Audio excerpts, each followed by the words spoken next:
His shoes till he returns, a very difficult task indeed, but I'll do my best. Now, Banty, I have to chat to you for a few minutes because there's been a lot of speculation during the week about your job as manager of the Meath team. Do you intend to stay on or resign? No, Pat, I'm stepping down as this evening. Actually, I notified the players and the chairman of the Meath County Board early on this evening that I was stepping down and with immediate effect. What made up your mind? Well, I suppose before I go there, Pat, you know, there was one thing that really annoyed me during the week was the Sunday game last Sunday night. Yourself, you said that you had a personal attack, as far as I was concerned, on Martin McEnaney. You know, without any knowledge, without any personal knowledge of the type of character Martin McEnaney is. You know, Martin McEnaney, when he came into Monaghan in his first year in, Monaghan was in Division 4. He left there and he had them in Division 1. Monaghan hadn't played in a Ulster final for 20 years and they played in the 2 under Martin McEnaney. For me, you know, this was Pat Bispillane being anti-Ulster coaches, anti-Ulster teams, anti-Ulster full stop. And I think it was, you know, Martin McEnaney has a wife and 5 kids, watched the Sunday game last Sunday night, and he mightn't have slept since last Sunday night. He's a top class coach. He has trained 5 inter-county teams, and you know, all the players that he trained would have a serious high regard for him. Yeah, I take your point, and sure, I suppose that's why we're on the Sunday game to offer our opinions, and it annoys more people than it probably does, but I suppose we'll agree to differ on this. But anyway, why? Well, you know, listen, I suppose I give it a lot of thought, especially the last 3 or 4 days. You know, I believe with the summer that Meath had, the young players that has been introduced, this is a job that's going to take 2 or 3 years to get to where Meath needs to go to. And I couldn't convince myself over the last couple of days that I would get the time or space to do that the way I would like to do it. You know, listen, Dublin is in serious control of Leinster at the moment. They're after winning a double treble. They won the minor, under 21 and senior championship 2 years in a row. They're going to be hard to crack. Meath needs serious vision for the next 2 or 3 years, and it's just, I couldn't convince myself that I would get the time and space to do it. Were you disappointed with progress over the 2 years? I certainly, you know, I was, the plan, certainly, part of the plan was certainly not to go to Division 3. That's very disappointing, and I leave with that part of it disappointed. But you know, I was really encouraged with this year's championship. We introduced 9 debutants for Meath over the 2 years, some great young fellas. There's been fight as far as I'm concerned. There's been a brilliant attitude. There's a great fight among them young lads and the older lads as well. The spirit is back there, and you know, the show, listen, maybe, just maybe, nobody will come as close to Dublin in this year's championship as Meath has. Now, there's a lot of rumours around that you might throw your hat in for the Monaghan job now that you're free and easy. Will you throw your hat in? Well, you know, listen, Pat, for 18 months I have eat, slept and drank Meath football until 1 hour ago. Nothing else ever entered my head, only Meath football. And, you know, it's out of my control if some clubs wanted to nominate me. That is the position. Anybody can do that. Would you like to be nominated as Monaghan manager? Well, the scenario is that I've already been nominated by other clubs, but I haven't given it any thought in any shape or form. As I said, my thoughts were fully with Meath until 1 hour ago. So your hat is in the ring? Well, somebody else has done that. Well, good luck with that. Eamonn, just to ask you a question, do players get off lightly when things go wrong? You know, is it the manager always seems to get the blame for defeats? Yeah, I understand what you're saying, Pat, but you know, it can be a little bit of both. You know, a manager has his job to do. He's prepared the team. He has to get them fit. You know, for me as a player, you know, I have to look after number one. That's myself and my job, what I have to do on the field. And if every player is doing their job in the field, then you're going to get the results. When things start going wrong, you know, the finger of blame starts happening, and no player wants to blame himself. They might start pointing a little bit further, and this is just being honest in my own point of view. Managers do get a hard time, but the pressure always comes on from the crowd, from the supporters, from the locals. They start saying, this manager is not getting the best out of the players. The manager might be doing everything very good, like our manager, Kevin Walsh. He did great work with us over the last 4 years. We didn't get the results. Is that Kevin Walsh's fault? Yeah. No, it's not. It has an awful lot of it has to come down to the players. Val, do players get off lightly? The manager takes all the brunt? Well, I suppose the big word in life should be honesty, and I would find, and the human thing is that people won't stand up. It's not, the Celtic Club is not there to stand up and take responsibility for a lot of their actions. Like, I mean, you know, as we were saying earlier on today, You know, if somebody's going through with the ball, like, do they need a signal in from the manager, say, here, take him down, like, I mean, in the last minute or something like that. In other words, to take ownership out of their own performance, you need to be honest, and you have to stand up. And lots of people won't do that, and lots of managers won't do that. Right. You were an outside manager in Cavan, like Banty and Loud, and Loud. Is there greater pressure placed on a manager coming in from outside? You're not hiding to nothing, like. Basically, the outsiders, it's like the outsider is always going to be the man who's going to get shot first, like, which is fair enough. That's just human nature and all that. And the expectations in some of these counties are unrealistic. Like, I mean, with Meath, it's probably a long time strategic job too. Like, I mean, Dublin are taking over and getting a stranglehold on Leinster. So therefore, like, with Louth or Cavan or that, like, the first to go will be the outside manager. Banty, how long does a manager need with a county? Yeah, I think actually a manager needs 4 or 5 years, especially if you're building from the bottom. You know, even going back to my days in Monaghan, you know, we started off in Division 4, we made our way to Division 1 within 4 or 5 years, and suddenly you're gone. You need time, especially in the smaller counties where the pick is smaller. You need time to mould players. Well, the good examples are Kevin Walsh, like Kevin Walsh, Jason Ryan, and Glenn Ryan in Longford, where county boards have actually invested time and said, here, go do it. One thing with Glenn was that he started off in 2 very average years, and then over the last 2 years he's got success. But the one thing about it is that it's important to realise that you'll only have 15 happy players because they're starting. After that, you're going to have 10 substitutes that might be getting 5 that might get a look in, and then you've got another, well, it depends what size your group is going to be after that, your panel of players. They're not going to be happy, Pat, and that creates an ill feeling. If things start going wrong, the finger of blame says, that fella doesn't like me, he wants to. But does a new manager bring freshness?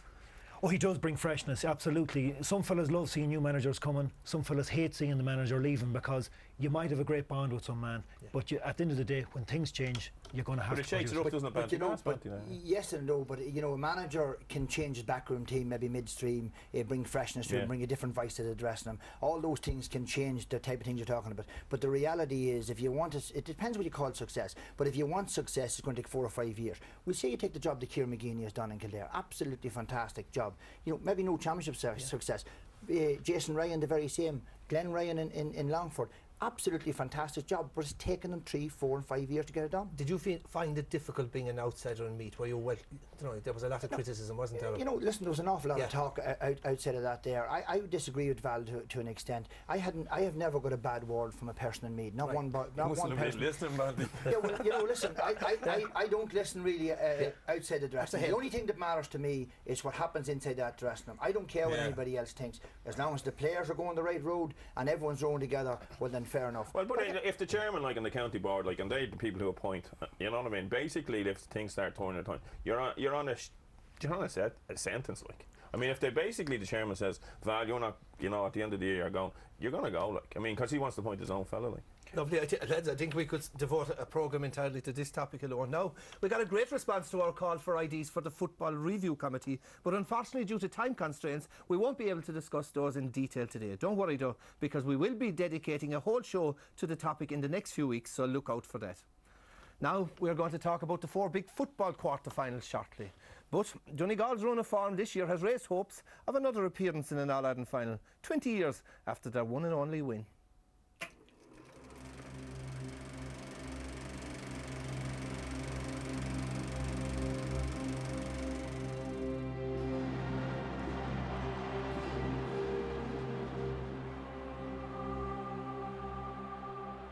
Donegal had never won All-Ireland. I mean, the fact that Dublin were so raging hot favourites going into the match, they thought themselves that it was only a matter of them turning up, that these culchies from Donegal were more worried about running after sheep and all that up there, and they weren't that worried about All-Ireland finals, only coming down for a good day out. We were really in good shape. You know, we're always known in Donegal to party hard, but we trained very, very hard. There's no doubt about that. All Donegal people all over the world wanted to be at it. Everybody you met asked you about tickets, which was great. Nobody mentioned the game. We kind of made up our mind that anybody talks to you about the game, just mention tickets, and that's the end of the talk about the games. We got up that morning of the match. Bishop Higgerty, Bishop Raffo at the time, raved out and said a few words to the team. We had mass and that there, and we were very relaxed enough, you know, and we got in there early and enjoyed the whole occasion. You know the way you know as a player, you realise in that dressing room where you're going to win this match or not. Everything was right up to the start of the match. The most important thing then was to play the game. We made our mind up that if we won the toss, we were going to play into the hill the first half. Don't give Dublin the momentum. We won the toss. So off we go then. Bonner aimed inside. Joyce McMullen in there challenging. Comes down here. And it's hit off the post from James McHugh. Martin McHugh fires it over the bar. I mean, they just got it settled, which was important enough to get settled, you know. Scrambles loose, won by Desi Farrell. And it's gone outside, but the referee says if a push it, it's a penalty. Now, I thought Tommy Sugar was a good referee, but to this day I don't think there's a penalty in my own opinion. Charlie Redmond kicking. I think he hit it too well nearly. He went to put it into the top corner and just went past the post wide, you know. We would say justice was done, that it wasn't a penalty in the first place anyway. For the first time, suppose, there were questions being asked of this Dublin team that hadn't been asked all year. Time, and that was one instance. This is Jack Sheedy against Martin McHugh. It was neck and neck for a while, and then we got them 3 points. And that's sailed over the bar. But we just ran at them down the centre. You know, we got on top and we were playing a good brand of football, and every one of us were winning our own battles at that stage. And I think that was probably, in my time playing with Donegal, that spell there was the best spell of football we've ever played, and it was good that we just delivered it at the right time in an All-Ireland final. The end of the first half, the Donegal team, cheered on by their legions of fans, have made a huge battle out of this. Half-time we said, look, this is close. We'll never get closer to winning an All-Ireland than we are at this stage, and it's a long way back, and we just need to keep doing what we're doing. The way the second half went was we felt, you know, the first 10 minutes were very important. But when they took it back to 3 points, we realised that that's it, you know, we had to dig deep. Keith Barr, blocked down by Martin McHugh. Again, I think it's put down to experience. Simple things make the difference, and we're just able to do that. But yeah, the pressure was definitely on. I mean, we realised that Dublin were going to come at us. Charlie Redmond, Dublin needing the score. Again, great blocking down back there. And the defender in the end, Barry McGowan. As long as we didn't concede the goal, and we weathered the storm. Bonner has put it over. And Declan Bonner kicked the point to put us 4 points up. I knew the game was over. I ran after Thomas Sugar. He grabbed the ball and I grabbed the ball together. And I have the ball and I still have that ball to this day. We went up to get the cup, and Anthony Malloy's speech was great. Passionate speech. We have done it! Sam is for the hills! He just said, Sam's for the hills, and that's still talked about in Donegal. That's 20 years later. I don't know how many people said to me that time, I'll die happy now. I suppose, you didn't realise what it meant. Yes, Martin McHugh there. Val, the most talked about game of the weekend, Kerry Donegal. How impressed have you been with Donegal this year? Donegal, who have they beaten? Tyrone, whose form is definitely questionable. Like, I mean, Tyrone were badly beaten by Kerry and were badly beaten last year, and their team definitely in transition. Down, how good are Down? Down struggled against Monaghan, and so therefore, like, the form line isn't as good as the pundits, I think Donegal are. I mean, they didn't qualify for the league final, but they have improved. But then again, the opposition they played, Cavan, they've played, you know what I mean? So therefore, I wouldn't see the form line is too good. However, having said that, they have a chance, because if they go ultra defensive, like, I mean, I don't buy into this thing that Donegal are super beaters or world beaters. I think that Kerry have more footballers on the field. So right, we hear a lot about Donegal's famous system of play now. So how will Kerry cope with Donegal's tactics? Well, you see, Donegal is seriously hard to break down, and Kerry against Tyrone probably pushed up Killian Young. I'm not so sure that'll work this weekend. Jim McGuinness and Rory Gallagher, Rory Gallagher, very, very shrewd operator, Rory Gallagher, will have analysed Kerry inside out this week. But Kerry has probably 5 or 6 of the best forwards in the country, and this is the ultimate test for the defensive system that Donegal hasn't put in place. But I can tell you, they're going to be very, very hard to beat. But Pat, didn't you say that you seen them in Killarney too, and it was 216 to 18 in the league? And if you look at the team selection, he had basically 13 of the team he's going to play. Yeah, but I think that the thing is that you're two teams, your natural footballers versus a manufactured team, system. A manufactured system.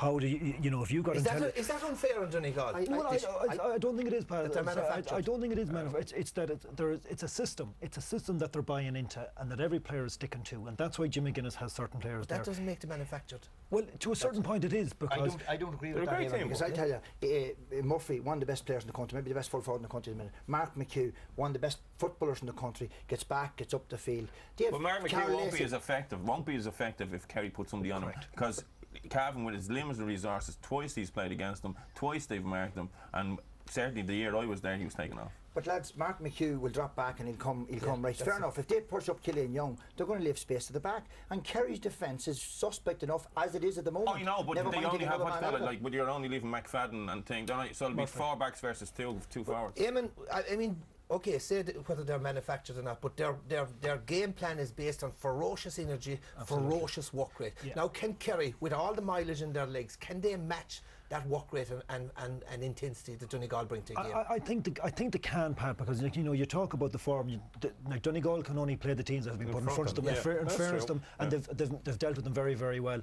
They have brought that high intensity. They've gone away from the negative tactics of last year. Now they're running from all angles, and the ball breaks around the half and around the full back line. You see the likes of Lacey and these guys racing up the field, so they get into position to support the man with the ball. That can only happen if the ball is not going dead. Where does Donegal go after that? Kerry will have an ability to put the ball dead at every time. They won't be losing it in the corners. They'll be popping it over the bar. Donegal will have to build from the midfield area. Call it in one word. Tight, but Kerry. It's going to take a replay to separate these two teams. This is going to be an intriguing game. The replay result. A replay will be in 6 days. And the result? Possibly Donegal to win it. Donegal, Kerry. Look at Kerry, 3 or 4 points. Okay, split decision. Now, that match might be the game of the weekend, but there are 6 other teams for whom Saturday and Sunday is make or break. Laois were a team beaten by Longford in May. How have they rebuilt themselves? Yeah, well, I suppose the qualifiers is all about actually in the qualifiers is getting out early and into the qualifiers early, and you build up a bit of a run. And in fairness to Justin McNulty, he has redeemed his season really well. Come with 2 or 3 wins, and then the Meath win last weekend. A very good win for Laois, But going into this game, Laois is defensive, not near as good at the job as Donegal is, but they are very defensive. But they're meeting a Dublin team now with a full picked with him, and Connolly back in the fray this weekend. He's back from suspension. I know Eamonn O'Gara starting, but listen, Dublin has got the easy side of the draw here, and as I said earlier in the programme, maybe nobody might get that close to Dublin like that. Well, that may not be the case, but Laois has a serious task. Up in the dressing room, I can see it already. Laois has a serious task against this Dublin team. They're very defensively very good. Actually, almost as good defensively wise Dublin is as Donegal is, but their attack is out of the top draw. Val, are Dublin worried about Laois? No. In a word, let's be honest, like Laois have beaten Carlow, Leitrim, Monaghan and Meath after 6-day turnaround. So, like, I mean, that's where they're coming from. Are you suggesting they're all weak teams now? No, no. I don't insult Banty tonight. Yeah, look, Laois, I think the biggest problem Laois are going to have is their scoring power. They're going to rely on Munnelly, Clancy and Kelly, and I think Dublin will snuff out that threat. Like, plus the physical power of Dublin, it will easily match, if not overcome, as we've seen in the league match. Eamonn, any chance of an upset? No, there's no chance at all. There's a better chance of Banty going back as being Meath manager than Laois beating Dublin. The one thing about Laois, they play a defensive system. They're dropping back the likes of Billy Sheehan back into the back, but it hasn't worked for them. I was at the Leitrim game. They struggled for big periods against Leitrim, and credit to Leitrim, should have probably bet them on the night. But when they went back to their orthodox, they played very good football. If they do that against Dublin, they'll be blown out of the water. As a matter of interest, Eamonn, I announced your retirement tonight. He wasn't listening. What about yourself? No, I wouldn't be announcing that. We could hold an active retirement society meeting again before the other big match on Sunday, Kildare and Cork. Now it's 8 weeks since Cork had a really tough competitive match against Kerry in the semi-final, a non-event against Clare. Is that 8-week break, is it of benefit or is it a problem for an inter-county player? It's very, very difficult to know, Pat, until you're actually in that position.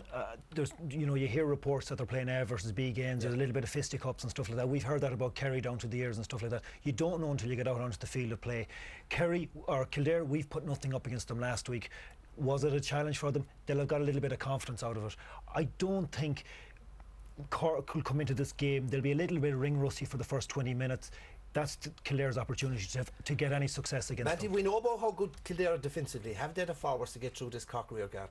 I'd say it's questionable going into this game whether the forwards to get through this Cork rearguard. But we must remember here we have a Cork team with 3 fantastic players back from last year. 3 men, 6'3" or 4, absolutely fantastic players. And I think that Conor Coonan is a serious hand to deal this weekend. Yes, they're out of competitive football for 7 or 8 weeks. I don't think it'll make a difference. I can't see Cork beating in this one. Kildare, without being too critical, Kildare beat Division 3 teams and Division 4 teams and end up in quarterfinals. They've been in 4 quarterfinals. They've won 1, which they made in 2010. An interesting thing, they haven't beaten anybody. No, they failed to beat a big team. Is that a mental problem?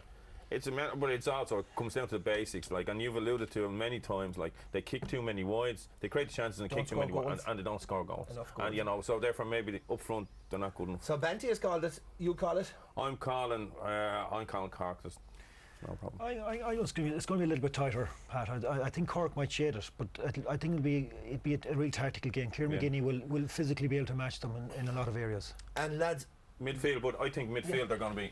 I think they're going to get swamped. Kildare get swamped. They got swamped against Banty's crowd. Yeah, but the thing, like, you know, Cork's midfield is better. Yes, the Cork fellas will be listening here tonight and they'll be wondering, how did you find a way through Kildare defence? How did you? But Cork, for a start, has 12 men to 6 foot plus. Yeah. Huge men. They've huge men in the forwards, very athletic. Sheehan back, Colm O'Neill back, Fintan Goulding back. It's a serious, powerful.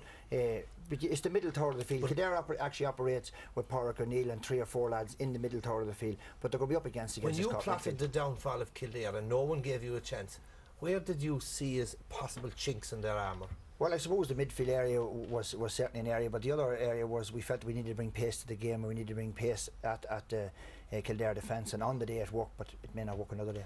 Right, let's go to the first game on Saturday. Mayo against Down. Now, you were at the wrong hands of a beating to Mayo in the Connacht final. You've seen them closely in action. Are they good enough to beat Down?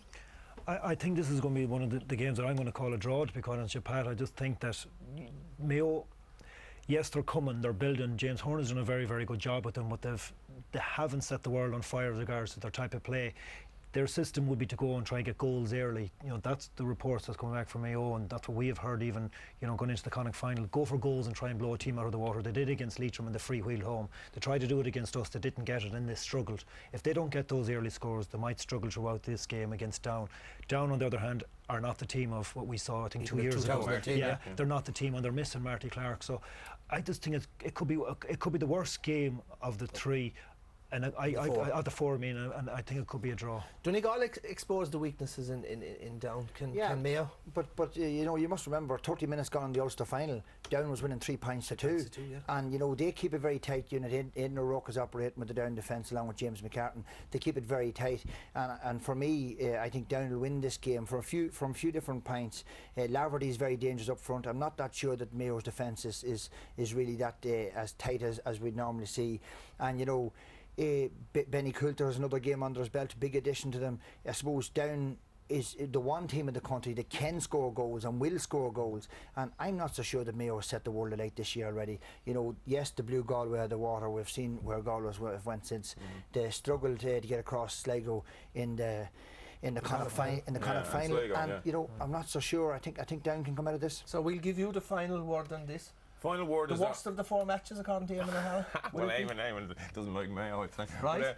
They've been a neighbour. No, Mayo to win. I think the beating Kerry in the extra time in the league will stand to them. I think psychologically that's huge for Mayo. They've performed. They've been in the 2 last league finals. They've won a Connacht champion or 2. In fairness, they were poor against Sligo in a Connacht final, but I think they will just bear a point or 2. It's not going to be much because they'll have trouble with the forward. They're not here. Mayo are not out to try and impress anybody with lovely football. They've played lovely football and lost. They're looking for results now. And you're right about the goals, because they put on Doherty and Killian O'Connor and they're going for goals. Their season has been up and down all year. They haven't been consistent. They haven't been consistent in the championship yet either. So right, of course, as well as the 2 live games on television on Saturday.